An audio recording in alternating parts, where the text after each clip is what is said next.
स्वागत है दोस्तों आप सभी का अपने यूट्यूब चैनल में। दोस्तों आज का ये वीडियो दोस्तों जेक बोर्ड के दोस्तों क्लास 10 के सभी विद्यार्थी के लिए दोस्तों वेरी मोस्ट इंपॉर्टेंट वीडियो होने वाला, ठीक है।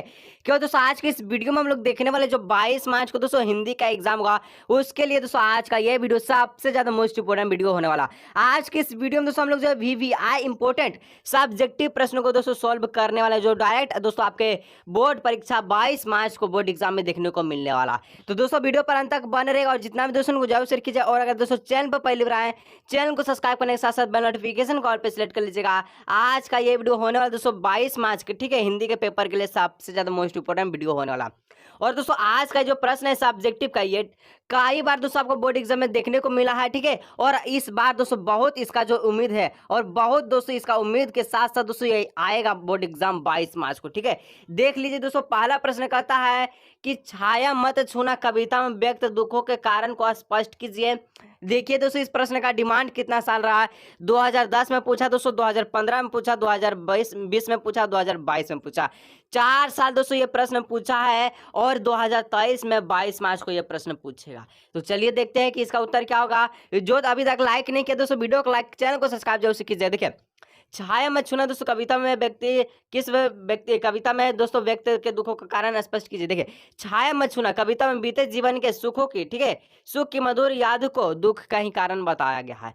छाया मत छूना कविता में आधार पर जो आपका जो बताया गया है, जो बीता हुआ जीवन में जो सुख था उसको, जो सुख के मधुर याद है दोस्तों उसको जिंदा करके, यानी कि वर्तमान में याद करके दुख का कारण बताया गया है। बीते हुए सुख की याद से वर्तमान का दुख और भी गहरा हो जाता है, ठीक है। और बीते हुए सुख को प्राप्त करने के प्रयास में हम विफल हो जाते हैं और हमें क्या होते हैं, हम दुखी हो जाते हैं।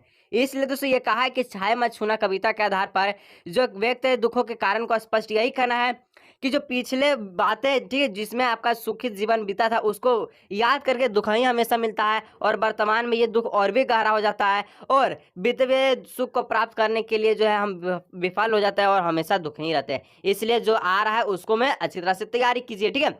चलिए अब नेक्स्ट दोस्तों 2 नंबर क्या है, तो 2 नंबर कहता है दोस्तों कि मृग तृष्णा किसे कहते हैं और छाया मत छूना कविता में इसका किस अर्थ में हुआ है।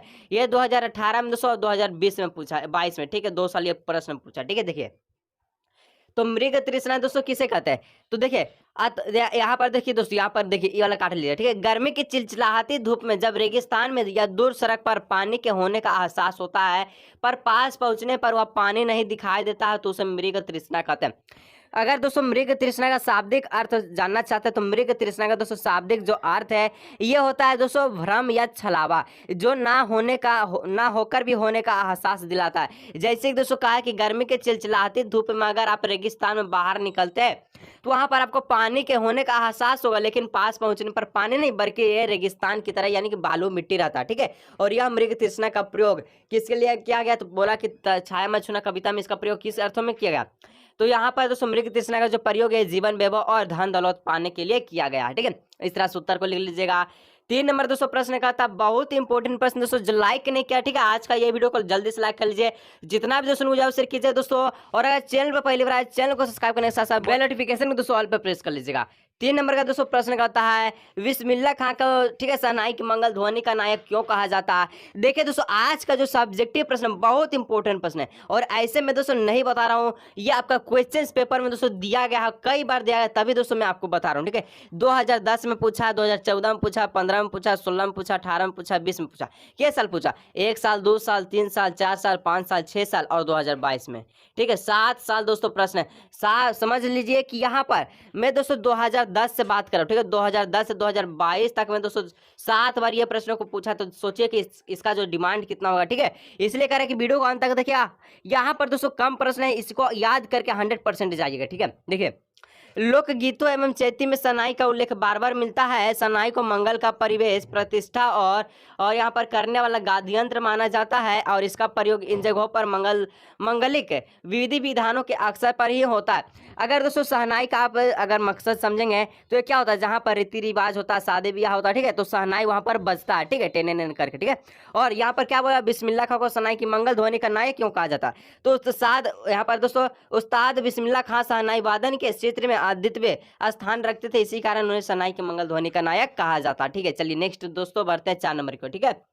4 नंबर का दोस्तों प्रश्न कहता है, जॉर्ज पंचम की लाट की नाक को पुनः लगाने के लिए मूर्तिकार ने क्या क्या यत्न किया या कोशिश किया या प्रयत्न किया। ठीक है, ये 2016 दोस्तों 2022 में पूछा, 2 साल ये पूछा। ठीक है, देखिए जॉर्ज पंचम की लाट की नाक को खोजने के लिए मूर्तिकार ने अनेक प्रयत्न किया है। क्या क्या प्रयत्न किया है, तो उसने दोस्तों सबसे पहले क्या किया, तो उस पत्थर को खोजने का प्रयत्न किया जिससे वह मूर्ति बनी थी। किसका मूर्ति, जॉर्ज पंचम का। ठीक है, और इसके लिए पहले उन्होंने सरकारी फाइलें ढूंढवाई ताकि वहां पर लिखा हुआ मिल जाएगी ये मूर्ति किस पत्थर से बना है।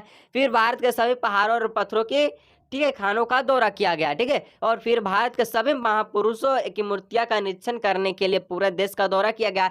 लेकिन जो भारत के महापुरुष है दोस्तों, उनका जो नाक, ये जॉर्ज पंचम की नाक पर नहीं लग रहा था। इसलिए दोस्तों गर्व की बात है कि भारत के एक छोटा बच्चा का नाक जो है जॉर्ज पंचम की नाक पर लगा, यानी कि भारत का एक छोटा बच्चा विदेशी आदमी के बराबर होता है। ठीक है, इसलिए भारतीय होने पर आपको गर्व होना चाहिए। ठीक है, देखिए, और अंत में दोस्तों जीवित व्यक्ति की नाक को काटकर जॉर्ज पंचम की मूर्ति पर लगा दिया गया। ये दोस्तों अगर एक बार इसको पढ़ लेते हैं तो दोबारा पढ़ने का जरूरत भी नहीं पड़ेगा। ठीक है, और जॉर्ज पंचम का जो मूर्ति है ये कौन सा पत्थर का बना हुआ था, नीचे कमेंट कीजिएगा। ठीक है, अगर आपको पता दो। ठीक है, चलिए अब दोस्तों 5 नंबर का प्रश्न है, और जो लाइक नहीं किया दोस्तों अभी तक वीडियो को लाइक कर लीजिए। ठीक है, और चैनल को सब्सक्राइब करने के साथ साथ दोस्तों बेल नोटिफिकेशन कॉल पर सेलेक्ट कर लीजिएगा। कहता प्रश्न है, लेखिका मन्नू भंडारी के व्यक्तित्व पर किन किन व्यक्ति का, ठीक है, तो रूप व्यक्तित्वों का किस रूप में प्रभाव पड़ा है, लिखिए 2013-2022।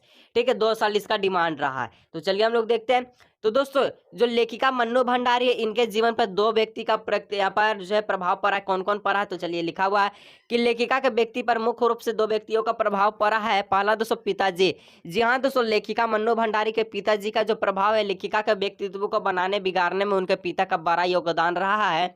और उन्होंने ही लेखिका के मन में ही हिंसा की क्या की है, तो भावना पैदा की है। ठीक है, और उन्होंने ही उसे शक्ति बनाया, विद्रोही बनाया। उन्होंने ही लेखिका को देश और समाज के प्रति जागरूक बनाया, उसे रसोई और सामान्य घर गृहस्थी से दूर प्रबुद्ध कर व्यक्तित्व किया।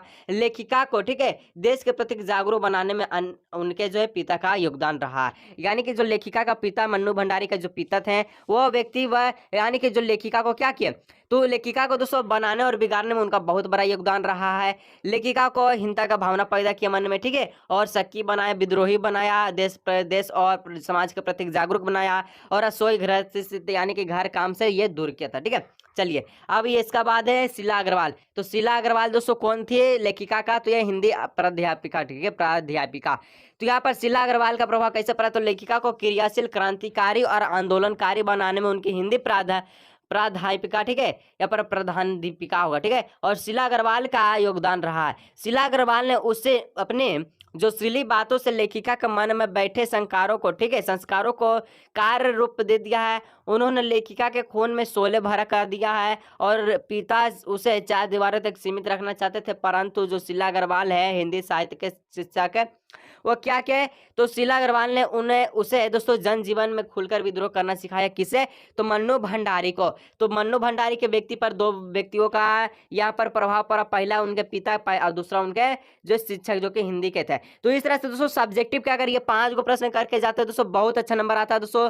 अगर वीडियो को लाइक, चैनल को सब्सक्राइब नहीं किया कर लीजिए दोस्तों, और इसी तरह दोस्तों अभी ऑब्जेक्टिव का वीडियो आने वाला, चैनल को सब्सक्राइब कर लीजिए। मिलेंगे दोस्तों हम लोग इस तरह नए वीडियो में।